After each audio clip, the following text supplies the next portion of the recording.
Hello students, आज के इस वीडियो में हम अपने OCM सब्जेक्ट के चैप्टर 3 का जो बचा हुआ पार्ट है उसको डिस्कस करने वाले हैं। चैप्टर 3 हमारा जो था वो था एंटरप्रेन्योरशिप डेवलपमेंट, जिसके कुछ आंसर्स मैंने पहले ही आप लोगों को वीडियोस में बता दिए हैं।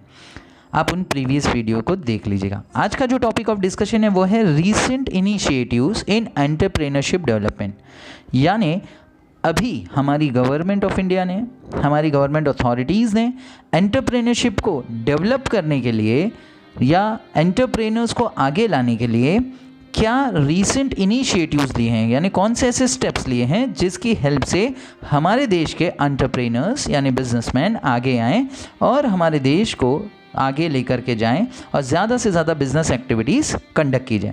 तो इसमें जो सबसे पहला जो एंटरप्रेन्योरशिप डेवलपमेंट के लिए जो इनिशिएटिव लिया गया है वो है स्टार्टअप इंडिया, जो आप अपने स्क्रीन पर देख रहे हैं, स्टार्टअप इंडिया।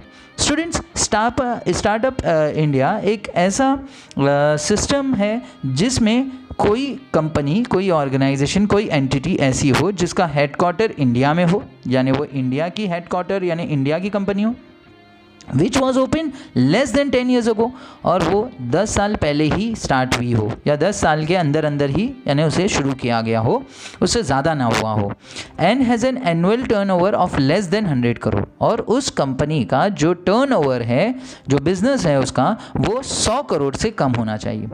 इस इनिशिएटिव में हमारी गवर्नमेंट बहुत ज़्यादा हेल्प कर रही है हमारे इंडियन एंटरप्रेन्योर्स को, ताकि वो ज़्यादा से ज़्यादा अपने बिजनेस को बढ़ा सकें, आगे लेके जा सकें। एक स्कीम है मुद्रा बैंक स्कीम, जिसमें प्रधानमंत्री मुद्रा योजना, जिसे दूसरे वर्ड्स में कहते हैं, ये भी एक इनिशिएटिव है इंडियन गवर्नमेंट का, जिसका एम है कि जिसमें माइक्रो फाइनेंस दिया जाए, मतलब छोटे अमाउंट का लोन दिया जाए, और वो भी लो इंटरेस्ट रेट्स पर दिया जाए, ताकि एंटरप्रेन्योरशिप उस लोन के मदद से, उस माइक्रो फाइनेंस जो कर्जा उनको मिल रहा है उसके मदद से अपने स्मॉल बिजनेस को डेवलप करें और बिजनेस को आगे लाया जा सके।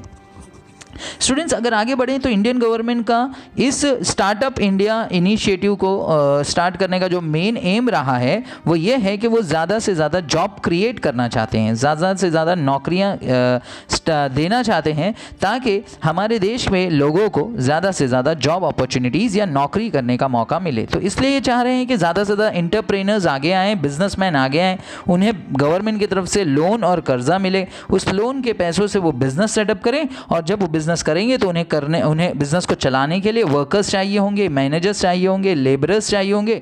ओके, तो बहुत सारे हमारे देश के लोगों को उन बिजनेस ऑर्गेनाइजेशंस पे, उन कंपनीज में काम मिलेगा, यानी जॉब अपॉर्चुनिटीज़ यानी हमारे देश में बढ़ेगी और ज़्यादा से ज़्यादा लोगों को जॉब्स मिल पाएगा।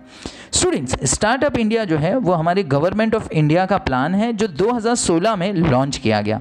स्टूडेंट्स, आप देख सकते हैं 2016 में इसको स्टार्ट किया गया, और इस व्यू के साथ स्टार्ट किया गया कि ज़्यादा से ज़्यादा हमारे इंडिया के जो एंटरप्रेन्योर्स हैं उनको आगे लाया जाए और लार्ज स्केल पर जॉब अपॉर्चुनिटीज़, एम्प्लॉयमेंट अपॉर्चुनिटीज़ को प्रोवाइड किया जाए, ताकि ज़्यादा से ज़्यादा इंडियन लोगों को नौकरियां मिले, काम मिले, जॉब्स मिले।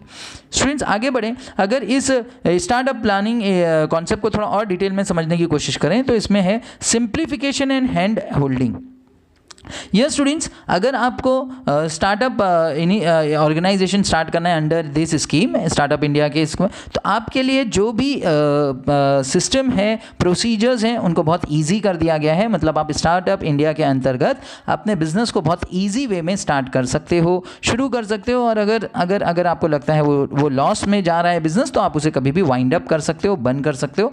बहुत ज़्यादा इसमें कोई रूल्स एंड रेगुलेशंस नहीं है, ईजी कर दिए गए रूल्स एंड रेगुलेशन, ताकि बिजनेस स्टार्ट करना और आगे बढ़ाना आसान हो जाए। आगे बढ़ूंगा सेकंड पॉइंट पर, funding support and incentives. Funding support and incentives, जहां पर बच्चों गवर्नमेंट आपको फंड प्रोवाइड करती है इनडायरेक्ट वे में, और आपको टैक्स का एग्जम्पशन भी दे देती है। मतलब सिंपल वर्ड्स में कहें तो गवर्नमेंट आपको लोन भी देती है बिजनेस करने के लिए, और साथ ही साथ आपके ऊपर से टैक्स को भी कम कर देती है, टैक्स को भी हटा लेती है, ताकि आप अपने बिजनेस को बढ़ा सकें और आपके बिजनेस से बहुत सारे इंडियन लोगों को जॉब्स मिल सके। तीसरा student, industry, academia, partnership and incubation. Under this initiative, government is proposing to introduce Startup Fest to provide pre-incubation training to set up incubators with the help of private sector, to launch innovation focused program for students and so on. Students, यहाँ पर हमारी government जो है वो start करना चाहती है अलग अलग इंडस्ट्रीज को, ओके, जिसमें पार्टनरशिप्स करके भी आप बिजनेस को स्टार्ट कर सकते हो, और यहाँ पर वो पार्टनरशिप के तौर पर प्राइवेट सेक्टर्स की हेल्प भी ले रही है और इस सिस्टम को वो स्टार्ट कर रही है, और वो चाह रहे हैं कि ज़्यादा से ज़्यादा लोगों को जॉब्स मिल सके। आगे बढ़े स्टूडेंट्स, तो नेक्स्ट पार्ट है ऑब्जेक्टिव्स ऑफ स्टार्टअप्स का। आपके स्क्रीन पर आप देख रहे हैं कि स्टार्टअप को स्टार्ट करने के पीछे एम क्या है, ऑब्जेक्ट्स क्या है। तो यहाँ पर आप देखिए एक एक करके स्टूडेंट्स आपको उसके ऑब्जेक्ट्स और एम्स दिख जाएंगे। पहला है 10,000 करोड़ का स्टार्टअप फंडिंग पुल बनाना है कि ज़्यादा से ज़्यादा लोगों को पैसे मिले, लोन मिले, तो गवर्नमेंट उनके लिए इतना पैसा अरेंज करेगी उनको लोन देने के लिए। दूसरा, reduction in patent registration fees. Government चाहती है कि जो पेटेंट करवाती हैं चीज़ों को, पेटेंट यानी किसी चीज़ को बनाने का राइट्स ले लेना, पेटेंट्स लेना, उसकी चार्जेस को रिड्यूस किया जाए, कम किया जाए। बैंकरप्सी जो है, बैंकरप्सी कोड जो है to ensure 90 days exit now, मतलब बैंकरप्सी का जो सिस्टम होता है उसको भी बेटर किया जाए। Freedom from mystifying inspection for first 3 years of operation. आपको 3 सालों तक कोई इंस्पेक्शन शुरुआत में नहीं होगा गवर्नमेंट की तरफ से, तो आप अपने बिजनेस को सेटअप करिए स्टार्टिंग के 3 years में, गवर्नमेंट ऐसा चाहती है। साथ ही साथ freedom from capital gain tax, आपको 3 साल तक कैपिटल गेन टैक्स भी नहीं देना गवर्नमेंट को, 1 रुपये का भी कैपिटल गेन टैक्स गवर्नमेंट को आपको पे नहीं करना है आपके इस स्टार्टअप बिजनेस के लिए जो आप स्टार्ट करते हो, और जिसकी कुछ कंडीशंस हैं जो शुरुआत में हमने वीडियो में देखी है कि आपका जो बिजनेस है वो 10 साल से ज़्यादा पुराना नहीं होना चाहिए और उसका जो टर्नओवर है वो 100 करोड़ से ज़्यादा नहीं होना चाहिए। सेल्फ ग्लोरिफिकेशन कॉम्प्लायंस, मतलब जो लॉ रूल्स हैं, जो रेगुलेशंस हैं, उनको ईजी कर दिया जाए, आसान कर दिया जाए, ताकि हमारे न्यू एंटरप्रेनर्स जो हैं, जो बिजनेसमैन हैं, वो ज़्यादा से ज़्यादा स्टार्टअप प्रोग्राम का, स्टार्टअप जो पॉलिसी हमारी गवर्नमेंट ने लाई है स्टार्टअप इंडिया की, उसको ज़्यादा से ज़्यादा यूज़ करके बिजनेस को अपने चला सकें। To target 5 lakh schools and involve 10 lakh childrens in innovation related programmes. Government चाहती है बच्चे भी अपने आइडियाज़ लें, बच्चे भी अपने कुछ आइडियाज़ लेकर बिजनेस के लिए आगे आएँ। Encourage entrepreneurship with in the country, ज़्यादा से ज़्यादा लोग एंटरप्रेन्योरशिप करें और ज़्यादा से ज़्यादा लोग बिजनेस फील्ड में आएँ। Promote India across the world, हमारे भारत को दूसरे देशों तक पहुंचाया जाए, हमारे इंडिया को प्रमोट किया जाए दूसरे देशों में भी, ताकि दूसरे देश के लोग भी हमारे इंडिया में आएँ और अपना पैसा इन्वेस्ट करें। And last, okay, build startup oasis as Rajasthan incubation centre. एक इंक्यूबेशन सेंटर स्टार्ट कर दिया गया राजस्थान में, ताकि इन्हीं की मदद से हमारे इंडिया को आगे बढ़ाने में हेल्प हो सके, आगे बढ़ाने में मदद दी जा सके। स्टूडेंट, स्टैंड अप इंडिया का इकोसिस्टम आपके सामने है, आप देख सकते हैं यहाँ पे bank branch 1, bank branch 2, bank branch 3, bank branch 4, इस तरह के सिस्टम है और कुछ अलग अलग पॉलिसीज़ हैं जिसके थ्रू लोन और कर्जे दिए जाते हैं उन एंटरप्रेनर्स को जो बिज़नेस करना चाहते हैं। आप देख सकते हैं यहाँ पर बहुत सारी चीज़ें हैं जिसको बहुत ज़्यादा लोन दिया जाता है या कर्जा देने के लिए यूज़ किया जाता है। सिडबी से भी कुछ कर्जा दिया जाता है और नाबार्ड से भी, आप जैसे स्क्रीन पर देख सकते हैं स्टूडेंट्स, आप वहाँ पर देख सकते हैं उसके बारे में।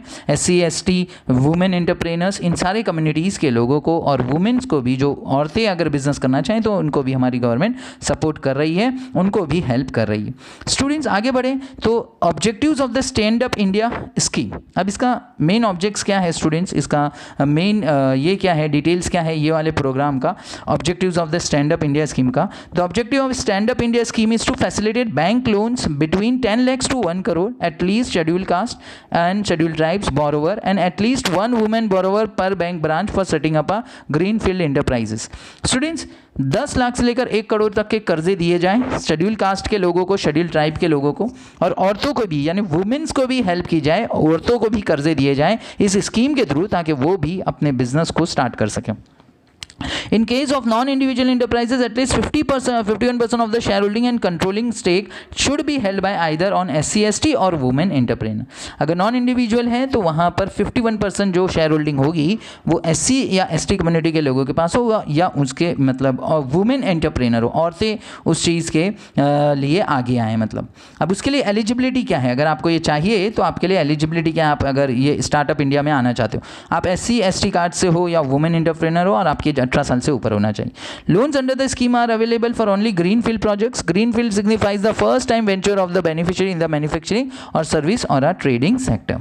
स्टूडेंट्स यहाँ पर आपको मतलब आपको ग्रीन फील्ड के लिए आपको लोन मिल जाएगा, आपको कर्जा मिल जाएगा। In case of non individual enterprises 51% of shareholdings and controlling stake should be held by either SC और ST and women entrepreneurs. 51% shares उनके पास होने चाहिए, चाहे वो एससी कम्युनिटी से हो, एसटी कम्युनिटी से हो या वुमेन एंटरप्रेन्योर।